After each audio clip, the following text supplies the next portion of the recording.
Coffee Club, Coffee Club. Grind your beans and grab your favorite mug. It's Ollie, Morgan, George, and Gus. It's them boys from Coffee Club. Boys from Coffee Club. Hello, hello, hello. So today we're doing things a little bit different. But first off, welcome back to episode 178 of the Coffee Club podcast. Today, the boys are gone. They've left me alone. I'm here on my lonesome. But luckily, we do have producer Tom Wang in the house. Ayo. He's here. Me. He's here for the off camera. He's not on camera, but it'll make sense because essentially what's happened this week is that Ollie is away. He's in China racing at the World Indoors. And we had a fun episode lined up, a little interview on with George, but then George unfortunately got sick this week. So we decided to try to do things a little bit different. And what that means is we're going to just do a kind of fun little Q&A. So on our Instagram, we saw some questions. Thank you so much to everyone who submitted them. And yeah, we're just going to take a crack at them, kind of solo vibe. Tom will be reading them out. And we'll just see how it goes. Kind of a new thing, new for me, new for you, first times, they can be challenging, they can be emotional, they can be difficult, but we're going to get through them and we're going to learn and grow from it. So yeah, Morgan, just a little update, check in with me. I'm just here training, vibing out, coming back from my injury still, and things are progressing really nicely. Thanks for asking. I don't know if any of the questions, maybe none of the questions are about that. So if anyone was wondering, coming back from my injury, everyone's doing well. We're coming off a big NCAA indoors weekend, which was pretty cool. Some awesome action there. I think we'll probably get into more of that stuff later. Like when the boys are back and we have more of a usual type episode.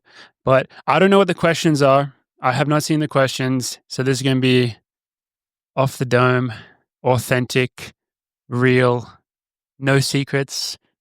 Q&A, and we're just going to see how it goes. How does that sound, Tom? That sounds great. Usually, in the past we've done Cauldron, I put a little time and effort. We usually get like too many questions to answer on the podcast, but this time, since we have an episode dedicated to just Q&A, that plus Morgan and I are a bit lazy to put together a kind of a curated Q&A interview session. We're just going to try to knock down every single one of them. Also, just as a thank you to everyone who's, been listening and has been interacting with us. It's been a lot of fun. So, yeah. Are you ready? I'm ready. I'm so ready. Okay. I've put a request out to the Discord, just for rapid fire style questions. So maybe I could start off with one as a warm up, and I'll be checking the Discord, monitoring that to see if any fun ones come in and intersperse them amongst our Coffee Cauldron mailbag. Sensational. Okay, so the first one is actually an overdue one. You've been asked this before and you haven't given an answer. Do you know what it is? I thought it was going to be something about blow a kiss. Oh, no. I think you've done that, but you did that at the Milrose game. So I think that counted. This one is, what is your chess rating, Morgan? That's from Jason. You say that's rapid fire, but that's actually a really deep question. So we have the time today. So I'll try to answer this as quickly as possible because I don't know how many people are listening to this for my chess, for purposes of finding out about my relationship with chess and my rating. So I got into chess like many during COVID. I didn't get into it because it was Queen's Gambit, but I got out into it at the same time that Queen's Gambit. I got into it when everyone else got into it. And I was pretty disciplined. I don't know if discipline is the right word. I was pretty addicted initially. And I was playing a lot of chess. And I was playing on a website called, it's Lichess or Lichess. And I got my rating up to between 1,300 and 1,400. I always play 10-minute. I don't know if that's referred to as classical or whatever online. So I got my rating up to that. And then I didn't touch it for 3 to 4 years, however long it's been since that. And then recently I got back into it. I'm part of manager Tom Wang's family plan on chess.com. And so I came over to chess.com, which I think is a more competitive site anyway. That's where most people play. And my rating on that was at just, I think, 1,000 from the few games that I had played like a long time ago. But I didn't play on it before. So I'm really excited to get back into it, get back on the horse, etc. I have all these fond memories of back in the day playing and having success. And I just get my absolute butt kicked. And my rating fell all the way down to below 700. I want to say 600, 650. And so that was my new floor. That's where I fell to. And ever since that moment, I've been working my way out, trying to dig myself out of this hole. And I'm up to close to 900 now.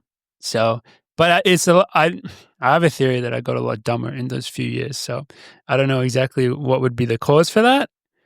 Maybe too much running, something along those lines. But it's a lot harder than what I remember it being. Maybe everyone else has gotten better in the meantime. That could be a probability. I mean, everyone's getting smarter. There's so much good information out there on YouTube with it. So yeah, I hope that answers the question. I think it does. It's also a good springboard into our first coffee cauldron question. If you're ready for it. I'm ready. Dear Morgan, first off, I would like to say I thoroughly enjoy the pod and flex on all my XC friends with my coffee club shirt. Secondly, what do you think of the high school teenage distance scene? It's only been getting faster and faster, it seems like. Plus all the colleges limiting roster spots. It seems like you have to run sub 15 to go D1 nowadays. Thank you, Silas. Thank you, Silas. Love that you have the merch. When Tom was originally reading out that question, I don't know why, but my initial thought was I don't think much of the teenage distance scene. but then how the rest of the question went, it's a very good question. It's an amazing question. And I think a lot of the rest of that question. So yeah, it's, I can't even imagine what it's like to be a youngin', a teenager coming up in the world of distance running. I think when I was coming up, I was really lucky that things were a lot more ignorant. I think we were not so aware of what everyone else was doing around the world. We weren't so aware of what was good training. We weren't feeling pressures of having to perform at a certain level to get scholarships. And we could focus more on, I think, what the point of the sport is, which is to run with your friends, have fun, grow, improve, et cetera, et cetera. Today, as for the reasons that you mentioned, it's so different. I think when you're especially thinking about roster spots on colleges trying to go D1 and getting limited, the sport, less funding at a college level and everyone getting faster. Yeah, that's a squeeze from both angles. And I think to be in the middle of that, I'm sure it can be very challenging. And I hope that you're not putting too much pressure on yourself at a young age because, at the end of the day, when you're who the hell knows? Like the thing is, the way this sport works, who knows who's gonna come out better or worse? When you're young, I think it's just you can't worry about that stuff too much. I think what's really, really good and really exciting for everyone out there is that from what I see, everyone as a whole is training better and in a much more healthy way. So from my angle, yes, the top is getting faster and more competitive, but it maybe even more so. I'm sure the middle and the back of the pack is getting way more faster. And I know some kids are crushing in high school and training really hard, and some people might call it overtraining or whatever. But I think in general, it seems like everyone's training way better. And I think it in a way that sets you up better later in life, in college or as a pro or elite, whatever it is, wherever you want your running to take you. So I think that's all really exciting. And I think, it's just crazy. I think it was just last week, Sam Ruth, 15-year-old from New Zealand, broke 4, became the youngest person ever to do it. And I don't know, what do you even say about that? How do you, that's when I talk about ignorance. It's like, it's got to be tough sometimes when you see a kid doing that. And I can tell you when I was 15, he would have beat me by about 20 seconds. And that's the same of all my peers. And some of my peers are the best runners in the world now. And this kid would be beating them by 20 seconds. So it's just to have that dichotomy and to be so exposed to these amazing things. It's awesome. But I can see how there would be some negatives to it. So I don't know if that really, does that answer the question? It does. Did you run 4:18 as a 15-year-old? Dude, I didn't even run that much. As a 15-year-old, I think I remember I tried to get the World Youth Qualifier in the 1500, which was 3:52, and I didn't get it. And so that's probably equivalent to a 420 mile, and that's a year later. No, that's probably more like 410. That's really fast. Oh yeah, 410. Yeah. Sorry, I did the math wrong there. That's still really fast. Yeah, thank you. No, but still, at 15, I was barely even running. You were dancing more. I was a dancer. I was sea walking.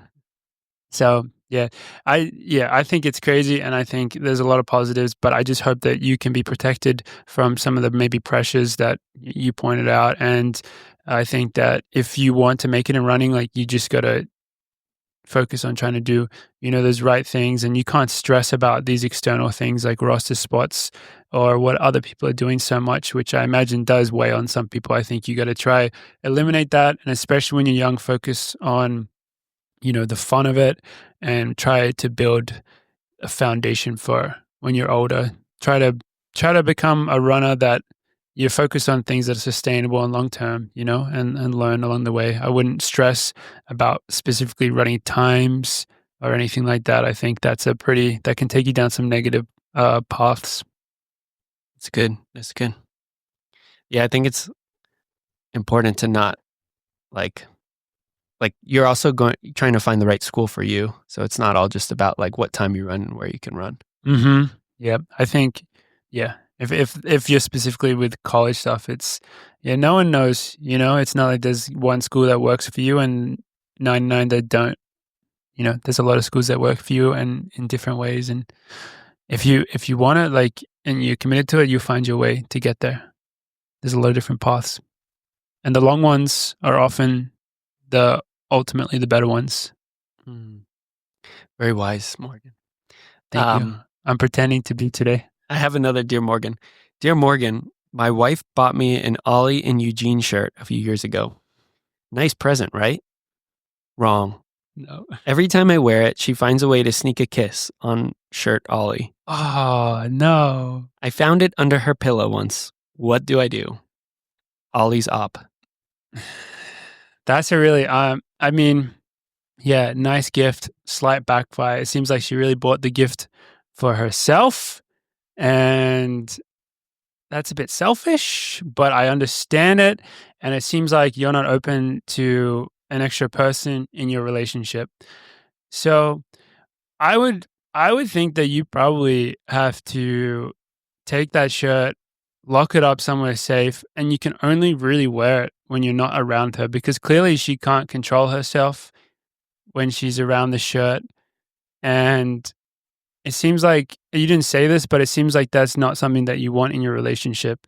And I don't want to be responsible as a member of Coffee Club who manufactured that shirt for the downfall of your relationship or any problems that you may face down the line related to the Ollie and Eugene shirt.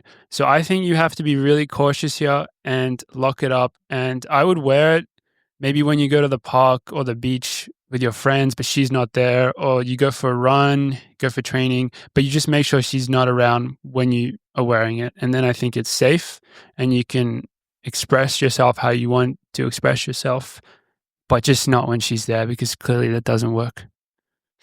There may be couples therapies in their future. Yeah. I mean, I wasn't going to say that, but if that is an option, that's definitely an option.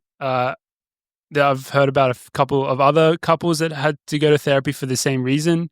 So yeah, it's worked for them as well. So it could work for you, but I would first try the other stuff and then check in. If it's not working, then consider therapy. All right. We have a voice note next. I'll read the message and then I'll play it. I'm really not sure what is going to, I haven't pre-screened the You haven't screened the voice note? No, so this is dangerous. This is risky. This one is actually from a Discorder. What up, Gus? Think you attached an audio file for ya. Also unrelated, but why do y'all never wear socks while recording, Lamau? Don't worry, I'm not complaining. Love, Rupert from the Discord.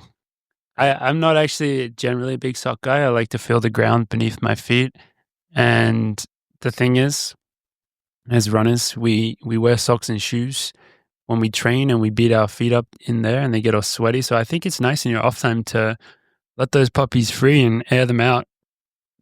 But I'm wearing socks right now for anyone who's listening, so I'm proving him wrong. All right, here we go. What's up, Morgan? So I've been training with one of my buddies for the last like 3 or 4 years now, and it's going great. Obviously, we're at very similar level of fitness. We do most of our workouts and our races together. But he does this thing in every workout where he just sits on my ass and leeches off my life force. So if it's super windy or we're doing a hard rep, I'm just crushing from the front, and he's sitting along for a free ride. And it's gotten to the point where I think I need to have an intervention. So I'm just wondering how I should go about this because I don't want to lose my training buddy. Thanks, Morgan. Wow. Thank you, Rupert, for that. That's a really tough one, and I'll be honest, like we have people like that on our team. I'm not going to name who they are, and you know, it's really hard because it's like, come on, we're trying to work together here. We're trying to make each other better. What are you trying to prove? This is a session. We're meant to be, maybe leading an equal amount of reps or whatever amount makes sense. Maybe some days you feel better, maybe some days he feels better, but it should be equitable. And it seems like in this situation, he is stealing your life force. And that's just never equitable when someone is stealing your life force. So my recommendation would be, I think you need to, I'm trying to think of how to kind of be subtle about this and smart, because I was thinking that maybe you just sit on him next time and you give him a little taste of his own medicine. I think if you bring it up to him and you confront him about it directly, perhaps that could lead to some conflict, which would result in loss of a training partner. But that is an option. But I think you, much like Jakob Ingebrigtsen, like you even go Jakob in, was it Turkey, Dublin? No, where was it? Dublin, Ireland, Eurocross, when he's tucked in. You make a really big scene out of sitting on him, but don't say anything about it. Don't just act like it's normal. And if he slows down, you slow down. If he slows down more, you slow down more. And you just really commit to sitting on him, and then I'll kick him at the end. And I think if you do that correctly, he will get a taste of his own medicine, and hopefully he on his own will be able to reflect and come to the conclusion, this is what I've been doing to Rupert every single time we work out. And I'm meant to be his training partner. This is not nice at all. I don't like this at all. I'm never going to do this again. And then perhaps you guys will have figured out the situation, and that'll be that. That's the goal. At least I think that's what you should do. I think you should also just start making a really big deal out of how good runners are that lead races a lot. For example, Steve Prefontaine, a lot of Steve Prefontaine quotes, every time you see him, just to what I'm blanking on Steve, to sacrifice the gift. No, how am I blanking on this quote right now? Just, okay, go with this one. The best pace is a suicide pace, and today seems like a good day to die. Every time you see him, drop that. You're good. To give anything less than your best is to sacrifice the gift. Yes. You drop these around him, Steve Prefontaine. Who else is good at leading? Jakob. Who else? I don't know. He's getting all the fitness, right? You're doing all the work, so you're getting all the fitness. This is true. You should the results should just speak for themselves. This is a interesting extra part of the question, which I'd love to hear back from Rupert, is who's beating each other in races? How are the race results going? Because when it happens in our little bubble, in our training group, it's like, I wouldn't say it's really linked to, it's just an annoying thing, but it's not necessarily really linked to races. But as Tom said, I think you should feel good about all the gains that you are getting from leading. So you're really in a win-win situation here, because you are, like, on one side, you're getting these big gains, you're learning to lead, being big, tough, and strong. And then, if you try the other side, I don't know what the other side is, but then it works out, and then you split it 50-50 and you can retain your life force. It's all about the life force. It's key. Dear Morgan, can you explain how your and Sinta's love story came about? I know she joined OAC, but was it love at first sight?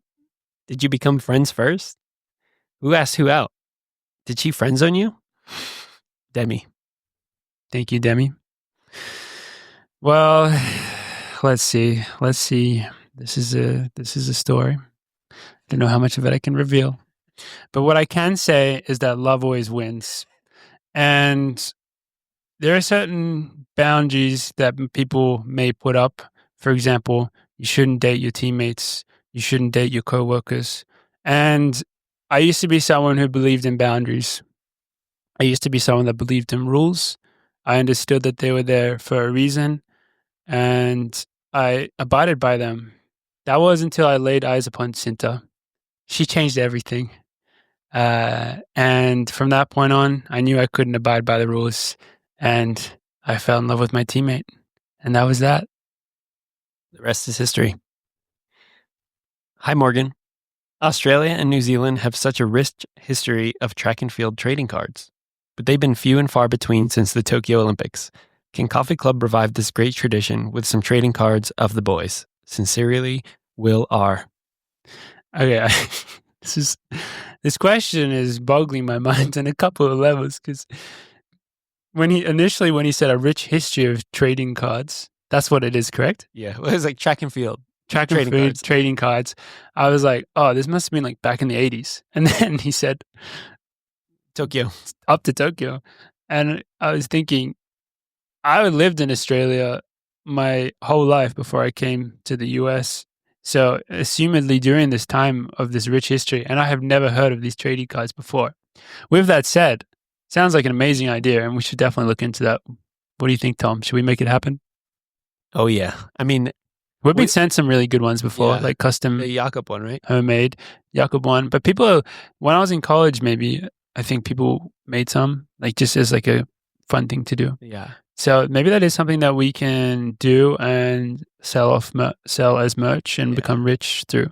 Well, in the spirit of Tokyo, it would be really cool if we, it was like our own version of Pokemon cards. That would be so cool. That'd be amazing. The spirit of, Japanese culture and art. And yeah, if there's anyone that's listening that is into actually making art, specifically Japanese manga, anime style, hit us up in the DMs, because we're looking for an artist to work with on that. So, yeah, I don't know about this rich history. Maybe I'm just ignorant of it, but it sounds like something that would be really fun to bring back. Cool. Big fan of you guys from the Coffee Club.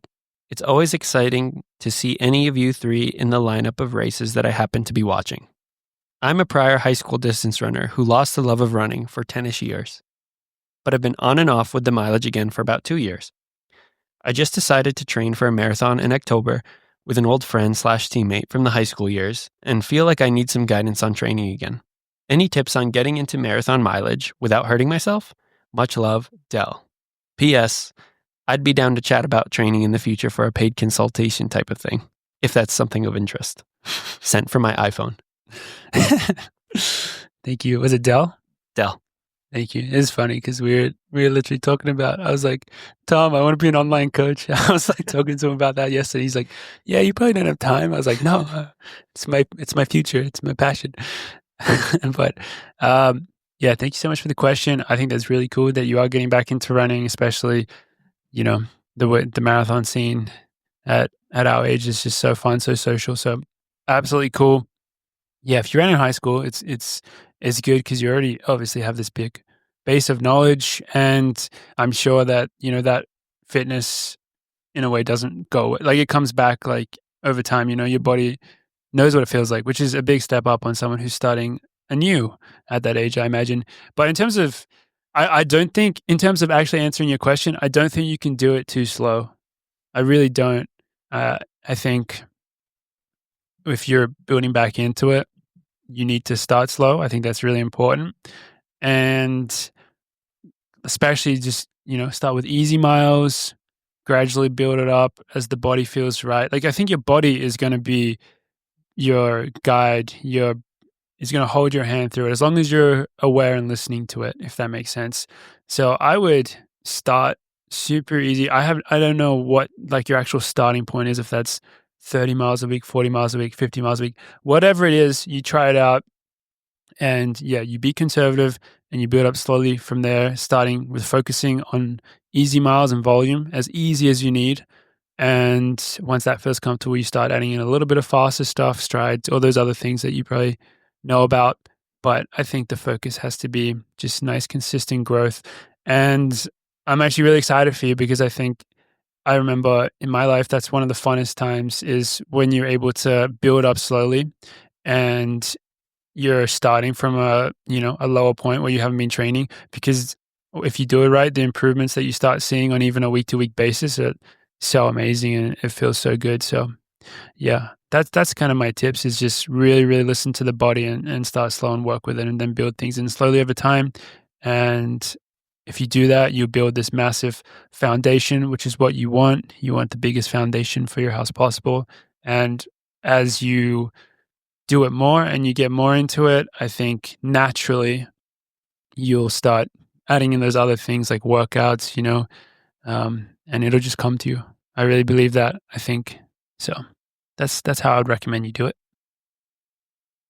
How many 4 and 20 pies can he eat at once? It's Crack Rock from the Discord. Thank you, Crack Rock. Dude, I could probably down 4. What 4 is to that? 5. What is a 4 and 20 pie? This is meat pie. Oh. It's just like a... It's an Aussie thing? Yeah, but it's like a brand that's be like petrol station, like gas station. Meat pie. Very... It's like a Twinkie, but meat. Exactly like a Twinkie. Yeah, just as creamy. That's good. All right. I'm going to butcher the name on this next one. I think this is an international listener. Dear Morgan, hi.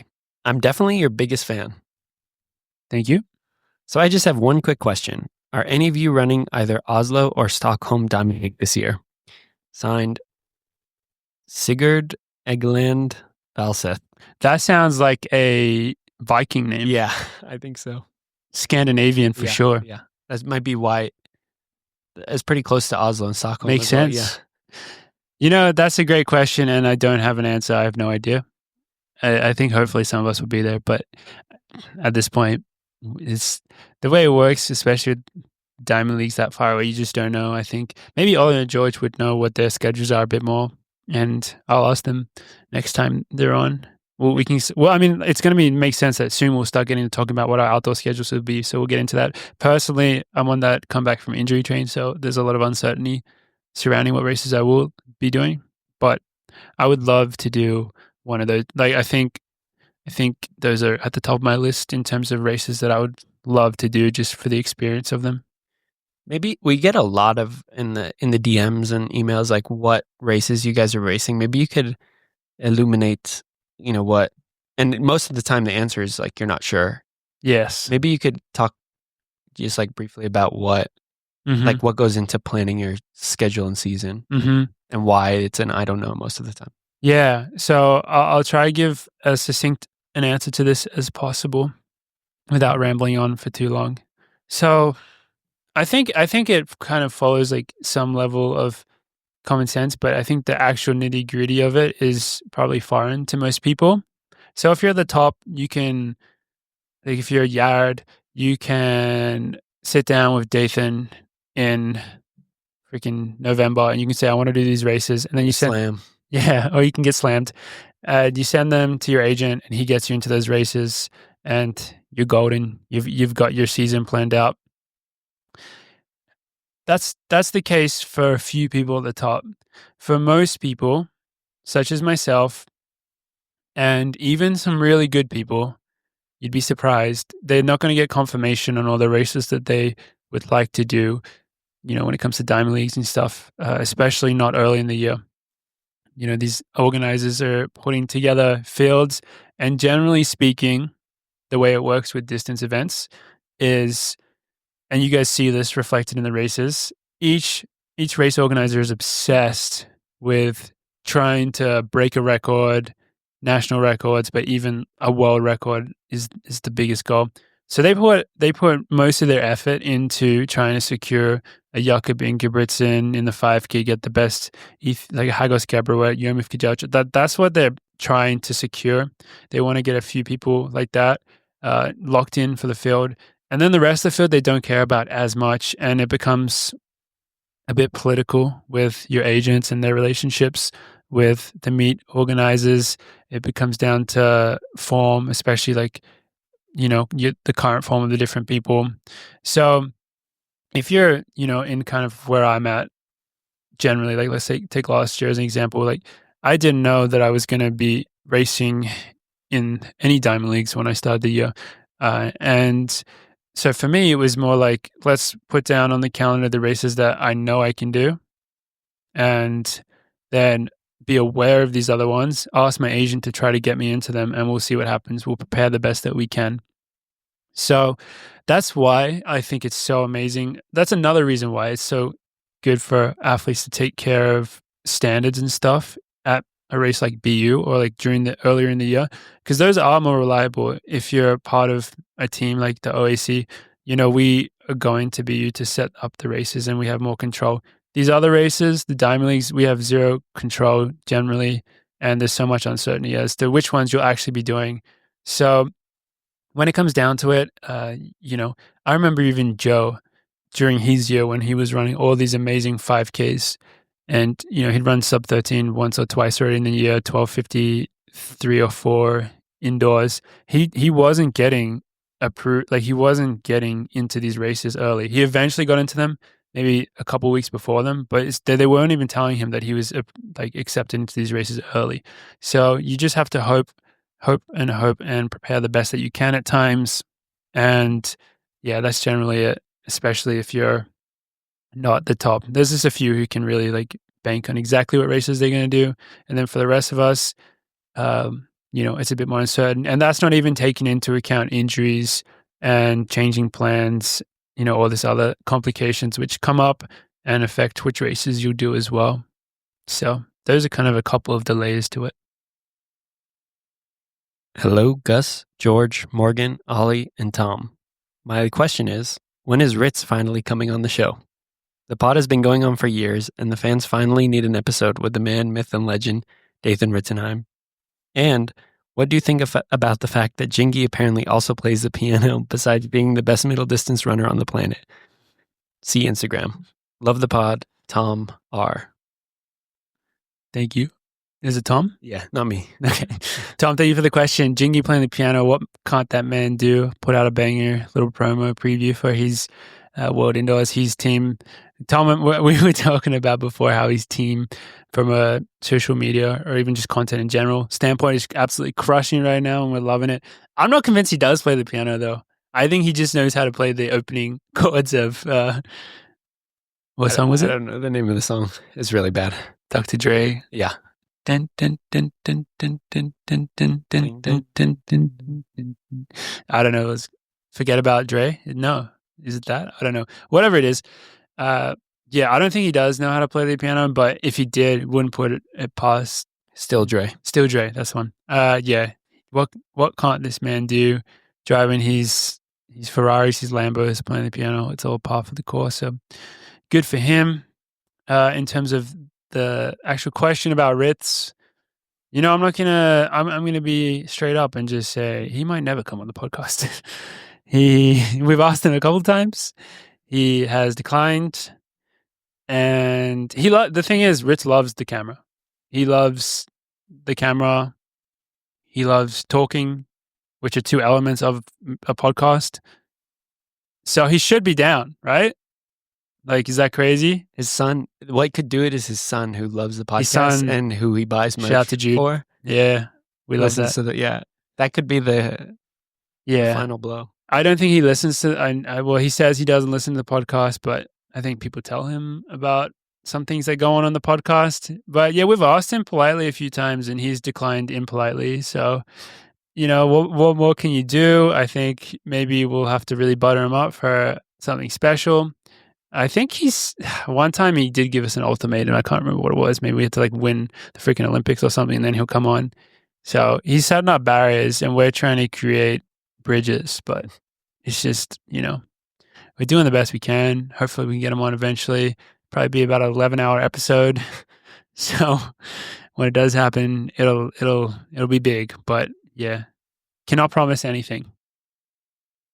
What would your advice be for a younger, in parentheses, 16-year-old runner who is very driven and willing to train hard, but is struggling to get a breakthrough in performance? My dream is to run in college, but I need to bring my PBs down by quite a bit, relatively quickly. I love the sport and always will, but would also love to see a big breakthrough. Thank you, and go Coffee Club. That's Archie. Thanks, Archie. Coffee emoji, dog emoji, running emoji, smoke emoji. Amazing use of emojis, in particular the smoke one.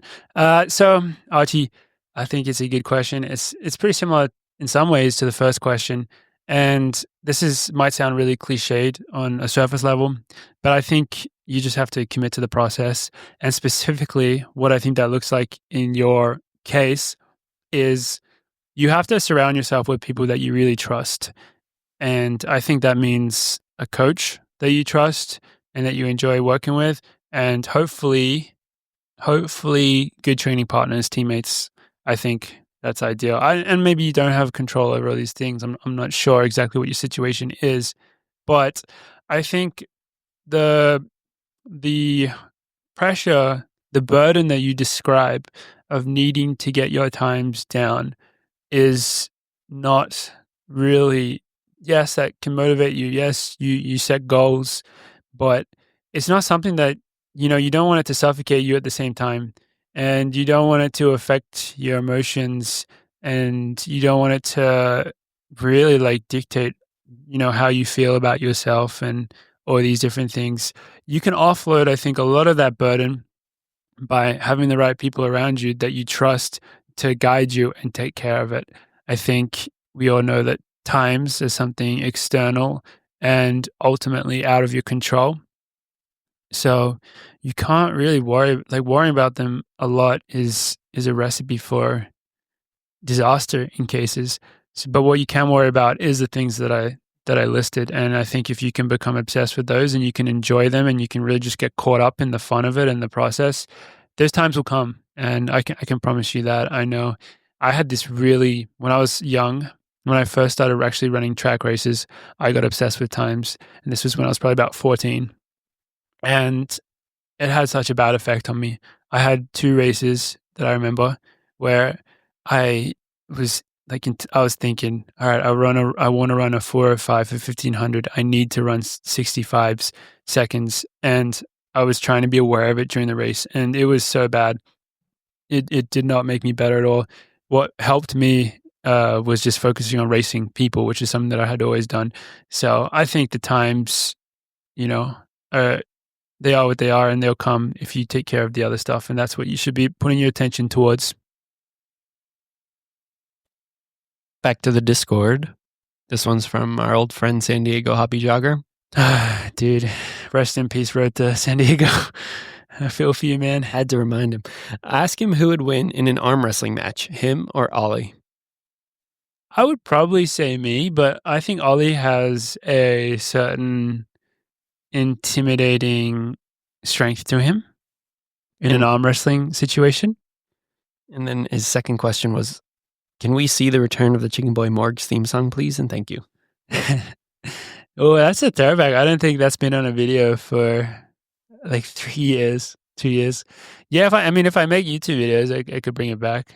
But, some things with social media, I think, or with any media, some things live in a certain time period. And at some point, you have to say goodnight to them and put them to bed. And then they might never wake up. And that's what happened with that series and that theme song. It never woke up. And rather than living in the past, I aspire to live in the present and to make a new theme song, ideally, which I haven't done. But that's what I would choose to do. I think you got to always be growing. But I think if it was the right moment, bringing it back would be special. So I could see that happening as a one-off, maybe.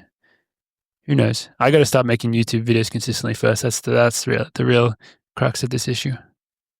Hey, Morgan, Ollie, Jordy, Tom, and of course, Gus. On last week's pod, Mario mentioned how some kid came up to him at BU saying he heard on the pod that Mario's getting 50% of all the meat money. Jordy says he doesn't remember mentioning Mario getting 50% of the meat money. Well, I'm that kid. Between 8:45 and 8:55 on the episode before the BU Last Chance, Ollie says he, in parentheses, Mario Garcia Romo, He put the THs in there. Said he's getting 50% of all the meat money because he's bringing the Wavelights. When I heard this, I knew Ollie was probably just talking out his bum. But the truth is, when I saw Mario Garcia Romo, I couldn't pass up the opportunity to talk with Mario Garcia Romo. So thank you, Coffee Club Podcast, for helping me out. Sent from my iPhone, Sean. I don't think there's a question in there. Yeah, I think you That's answered the question. I think it was so funny because when, I don't know, did we say this on the pod? I can't remember. We're the worst at remembering what we say on the podcast. So when this was brought up, yeah, our thoughts were, yeah, I don't remember saying that, but that sounds like something that Ollie could have jokingly said, and it seems like that is the case. Yeah. So yeah, there's like a little bit of thrash in the comments because apparently, well, you guys were talking about how the Wavelights were like 1 second off at BU. Do you remember that? Mm-hmm. And someone commented who knows. So I think Wavelights are a company. Like they're it's like Kleenex. Like, guys, you lost your trademark. I'm sorry, it's gone. Yeah, and they were like, by the way, that is not the Wavelights that whatever. And I don't want to rag on the company that showed up to BU. Like, it was really nice they brought them and we're trying to help. Yeah, but well, the Wavelights worked great. It wasn't an issue with the product; it was an issue with the use of it. Yeah, or the not Wavelights. Not Wavelights. Yeah. No, dude, Wavelights lost their trademark. There's no way. Yeah. But I wanted to add to that the person, one of the people setting them up is a Coffee Club fan. It was like I can't find the DM. It happened a while ago, but they were like, I don't know what's going on with the 50%, but we're setting up the Wavelight. And he sent a picture of like them putting the Wavelights. Yeah, maybe down. He wanted to cash in on it. He was like, wait, Mario's getting 50% for bringing these? First off, he didn't bring them. I brought them. Where's my cut? Yeah. Yeah, exactly. It's probably how that went. But if that's you, leave a comment and we'll give you your love. Also, please tell us what to call them if it's not Wavelight. Yeah. So Wavelight can retain its trademark. All right. Dear Morgan and the rest of the boys, I'm hoping you guys can talk a little bit more about your experiences with working with a sports psych throughout your career. Maybe you can share how often you meet with one and how much you think it helps. I know Morgan has mentioned he's worked with one in the past, but not sure if you ever took a deep dive. Still working through listening to old episodes. Thanks again for bringing this sweet, sweet podcast into this world. You three plus Gus are truly making fans of the sport. My wife and I have always been runners, but had never tuned into track meets aside from the Olympics prior to listening to the pod. Now we're tuned in to most Diamond Leagues and at least any time from the OAC is racing. Thanks. Stephen P. Thank you, Stephen. Yeah, I have taken multiple deep dives with sports psychs. It's kind of what you do. And I've had a lot of positive results. I've never had negative results, I don't think. But sorry, a little inside joke with Tom. Yeah, I think it's something that I would recommend. If you're thinking about it, I would 100% recommend trying it. I think I've had a lot of positive results, and most people that I know at the elite level that have tried it have had very positive results as well. With that said, I think everyone is unique individual, and I think not every sports psych knows exactly what's going on with you and knows maybe running or whatever and is probably right for you. I guess I should take that. Maybe I haven't had negative results, but I've had sessions in the past with previous ones, like a few years ago, where I was like, I don't think this person earned their $150 or whatever it is. So I guess you could call that a negative experience in a way, but I don't regret trying it in any way at all. So overall positive, and I think it was more of a case of needing a different person at that time. So I would certainly recommend it. And some of my most foundational thoughts about the sport and my place in the sport and the world come from specifically working with a sports psychologist. And so it's had a massive impact on me in a really, really positive way.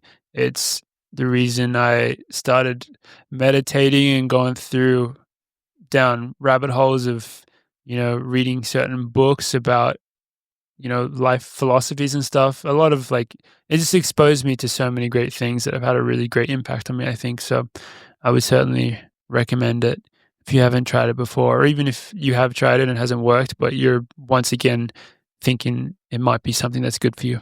So, yeah, there's a lot of the emotional side of, I believe that we work so hard every single day on the physical side of the sport that we should similarly work on the mental side of it. I believe that's an ongoing, constant process, just like the physical side is.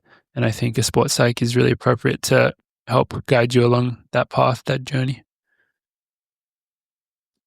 Back to the Discord from Boober, longtime listener and friend. Who would have the funniest tight 5-minute stand-up routine on the pod? No, on the team. On the team. Well, I think it would be, I wanted to say Ollie initially, just because he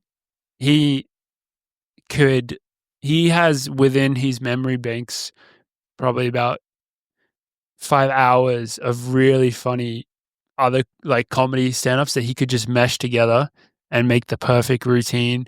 I think you're looking at, I think Joe could be a sleeper pick.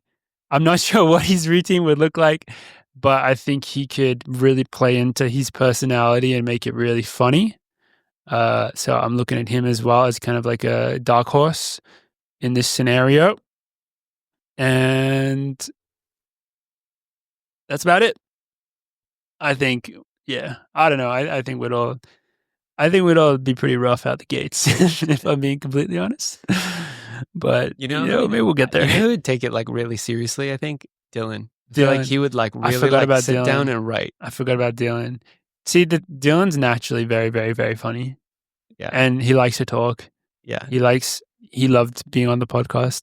So I think he's someone who, that's like, yes, I agree with you. I think an avenue that would excite him. Everyone had like a 5, like everyone was in a challenge where they had to come up with 5 minutes, and everyone, like a lot of people would just naturally be like kind of nervous or kind of be like, I don't know what to do. I feel like Dylan would like thrive. Yeah, he'd put on a comedy writing hat and like figure it out. Yeah, we should do that next time we're on camp or something. We should have comedy night and everyone should go and perform. Wouldn't that be something special? Dear the cutest Wisconsin badger. Thank you. He didn't write that. I just added that. No, I'm just kidding. In a world with 2-hour marathoners, 3:45 indoor milers, 12:35 5K runners, how do you and how can I possibly stay motivated to compete? It's tough to feel like I'll ever do anything in the running world as a 67 half marathoner and 2:22 marathoner. Perhaps you feel the same way despite your incredible prowess. Love, Mike M. P.S. Hoping I can maybe catch you guys in Colorado this summer. Please.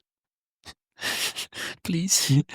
Thank you, Mike, for the question. And it seems like we're developing a bit of a theme here among these questions, which is something along the lines of comparison is the thief of joy. Maybe there's a more succinct, better way of saying it, and that's a very cliched thing, but it's been a bit of a recurring theme throughout this episode. But it is something that, as a professional runner and someone with a lot of potential that doesn't feel like they've met their potential, I struggle with a lot, because I really think, it's my world, it's my universe, it's my livelihood, is going out and competing with these people that are doing amazing things. So I really am comparing myself to them in a lot of ways. And it is hard, to feel like you're not able to go out, and like there's a big gap between these other people and where you're at the moment. But if you let that destroy your love for your love for the sport, then I think maybe you need to really evaluate your reason for doing the sport. Because, if you took that mindset to other aspects of life, like you just would be paralyzed into not doing anything. What would be the point of anything if you don't want to do it unless you're going to be the best in the world at it? Because by definition, there's only one person that can be the best in the world at it. And, maybe even they're not happy and they're only the best at it for a brief period of time in the grand scheme of things, really. So, yeah, my answer is to evaluate what it is, your why, to look at your why. Like, what is the reason you're actually doing it? Why are you running? If it's to be the best in the world, well, you're really setting yourself up for failure unless you're Jakob Ingebrigtsen right now. Well, that's not true. It's a good goal to have, but if that's all there is to it, then you know it's only going to take you so far, um, as opposed to someone whose goal is to try and get better every day, or their goal is to let's just say be healthy and enjoy it and grow as a person.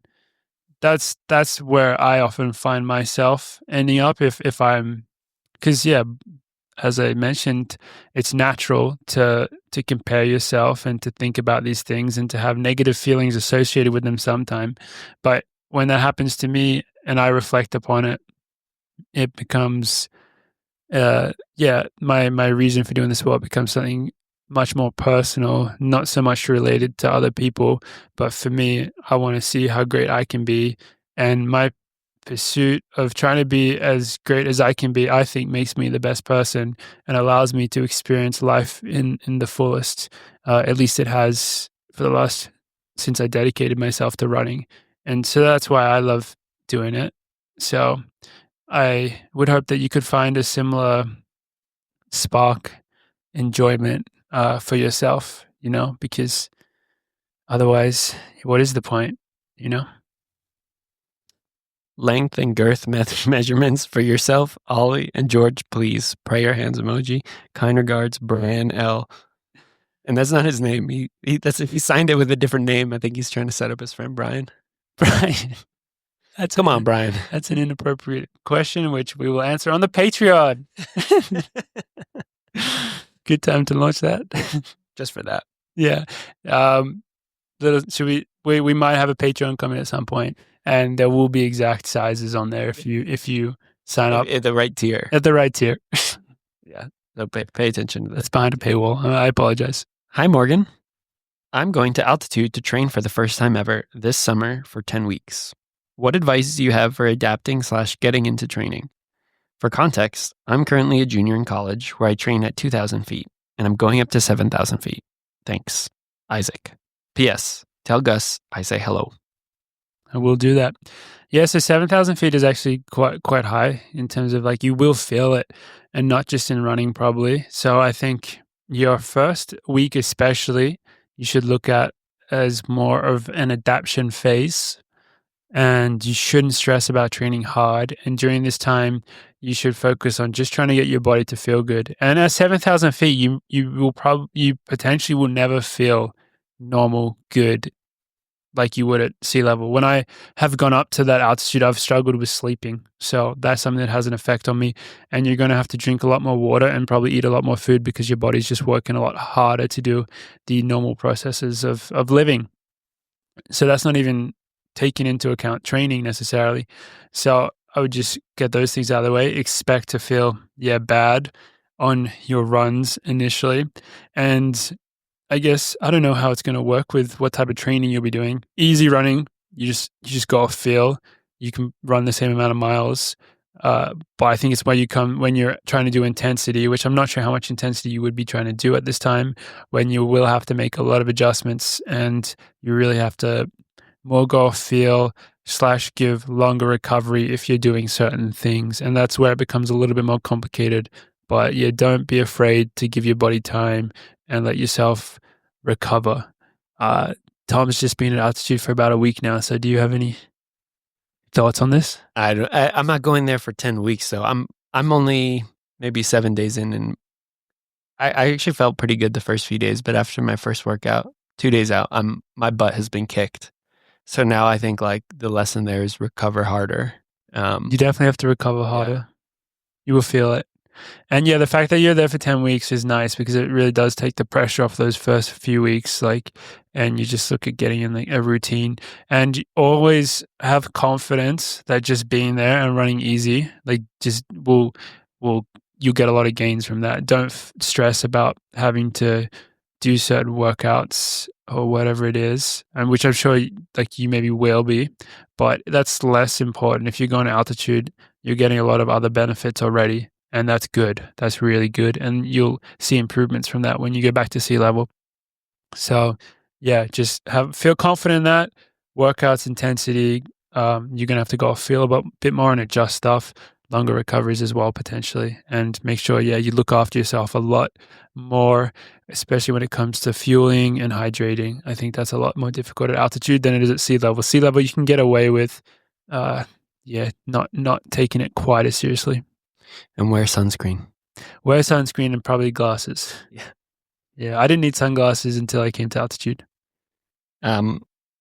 This one's back at the Discord. Coffee Cafe 37, aka Shawnee T. What's Morgan's favorite fruit and type of bean? Fruit. Wow. I love fruit so much.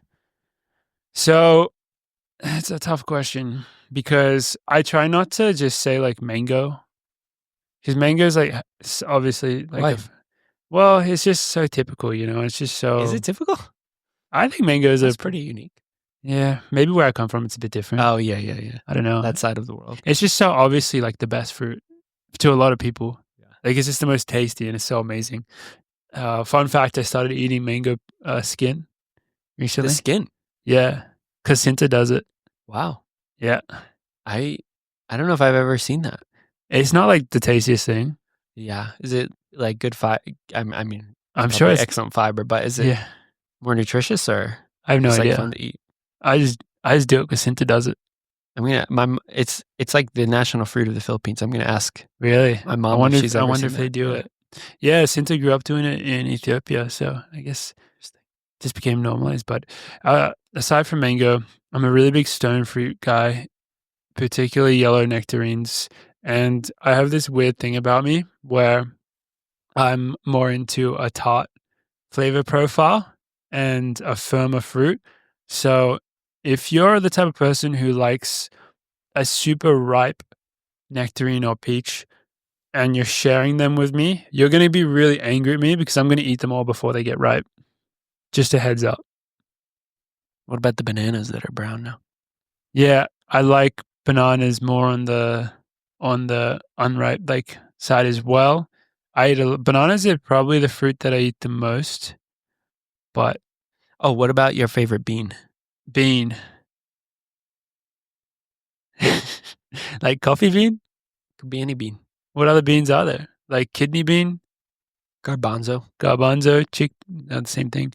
Black bean, red bean, probably chickpea. pinto bean, refried beans, chickpea, coffee bean, garbanzo bean. Yeah, that's Mr. Bean. Mr. Bean. Obviously Mr. Bean. But if we're excluding him, I'm going to say chickpea / garbanzo bean. I think they're good answer. The best. Dear Morgan, this is from Emily. Hi. Hopefully I'm not too late to the cauldron with my very serious running question. I sprained my ankle recently and I'm cleared to run, but at a reduced workload. And it still hurts a little, especially with fast paces. I'm very sad, and all I want to do is get back to training at full volume because that's what I love most. You and the boys all seem very level-headed about taking time off or lower volume for an injury. And I don't know how you do it. My question is, are you guys actually that relaxed / accepting? And if so, how do you get your mind to that point? Yeah, I'm not. Well, it depends, but I can definitely trick myself into overdoing it. And then it's essentially like I'm beating my head against the wall. And then I get to the point where I realize that, and then I make up for it, and then I become more relaxed. And yeah, see, because the thing for me, my feeling is I personally find it mentally really hard to train if things don't feel right, or to train if I feel like things aren't moving in the right direction. So if I'm doing too much for what my body will allow, I will, one, be physically probably feeling worse every day because it's not recovering. And then two, even more so mentally, it's really hard for me. And that's when I'm struggling a lot. And so the thing that helps me the most and makes me feel the most relaxed is when I actually come to acceptance with an injury. And often that's not a solo process. That's something that happens with my team, with people that I love and trust. And it makes such a big difference. And oftentimes it comes with working specifically with someone like a physio that I trust as well. And once I have a plan, I feel like I'm doing the right thing for my body, and I have a plan to move me back in the right direction, my mind comes to ease and I feel good and I feel relaxed. But often that comes after a lot of pain and suffering. So it's a process. It's it's a similar process to grief in some ways, I would say. We're down to our last two. Amazing. Actually, three. This person sent 2 voice notes a year ago and then re-forwarded it. So we didn't get to it a year ago. But I'm glad they resent it. Hey, Ollie, Morgan, George. This is Dathan J from the Discord. My question for the Coffee Cauldron is, what is your most favorite, coolest running trail or route that you've been able to run on? I want 2 answers. One answer from a place that you lived out of long term. So whether it's like Flag, Boulder, or like Cronulla, Sydney, Madison, Wisconsin. And the other answer is more of like a destination place, maybe a place you've been to for a meet or a place that you were able to train out of for a short period of time, anything like that. Thanks for the answer. And as per the words of the San Diego hobby jogger, I hope you have a day. That was funny. What was it? So the 2 questions, what was the 2 differences? It was, I think, what's your favorite trail, but one in a place you live, and then maybe the dream destination one. Okay. Dream destination one is tough because how would I know? Or maybe you've been before on your travels. We both got distracted, I think, in the middle of this. Yeah. We had a special guest walk in the door. Yeah. Here, I'll replay it from the middle. Yeah. Okay. It's like Flag, Boulder, or like Cronulla, Sydney, Madison, Wisconsin. And the other answer is more of like a destination place, maybe a place you've been to for a meet or a place that you were able to train out of for a short. Okay, so that's a tough one to say. Every single place that I've lived at, I definitely have a favorite trail.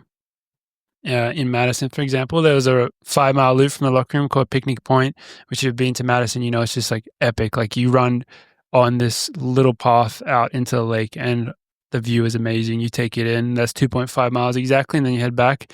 So that was Saturday mornings was always that, and it was the best. In terms of other ones, kind of a weird answer, but I feel there's a lot of cool trails around LA.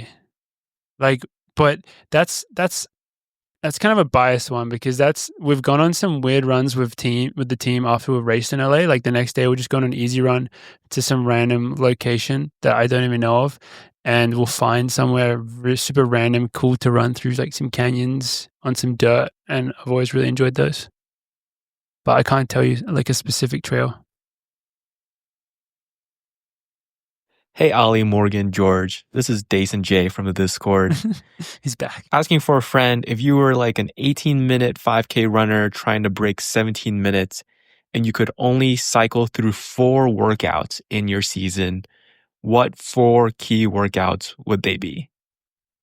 Thanks and have a Ritz day. Did it again. Did the thing. You said the thing. Honestly, it's a great question. I don't think you need more than 4 workouts, really. I think off the top of my head, does a long run count as a workout in this question, do you think? Yeah, I'm sure. Okay, so I think a long run. I think specifically, if I'm just being super specific with 4 specific workouts, I'll say a log run, threshold, and if I have to be specific, I'll just say mile reps. And then I would say also a longer continuous threshold. So let's say a 5-mile threshold, slower. Actually, he gave a pace. His I don't know. Time, so but I don't know. I don't know, Tom. Everyone has different thresholds. Even among 30-minute 5K runners, they have different thresholds. And then I would just say hills. I would just say do let's say, I was going to say like 30 to 60 second hills in a session. I think to run a 5K, was it cross country? Did he say cross country? I'm guessing. assume not. Oh, no. Well, even so. I'm just assuming I'd say he's do that. out of high school. Yeah. But still, those are the 4 that I would pick. I think you can achieve, if you're only going to do 4 things, I think you can get 90% of the way there doing that. Would you add strides?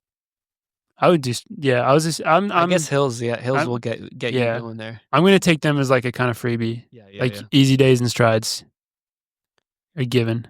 We're on to our final email from a very special person. This is from Frojo, and there's 6 questions in here. 6? It's kind of rapid fire, yeah. But I think this is a perfect way to end this. Amazing. The first question.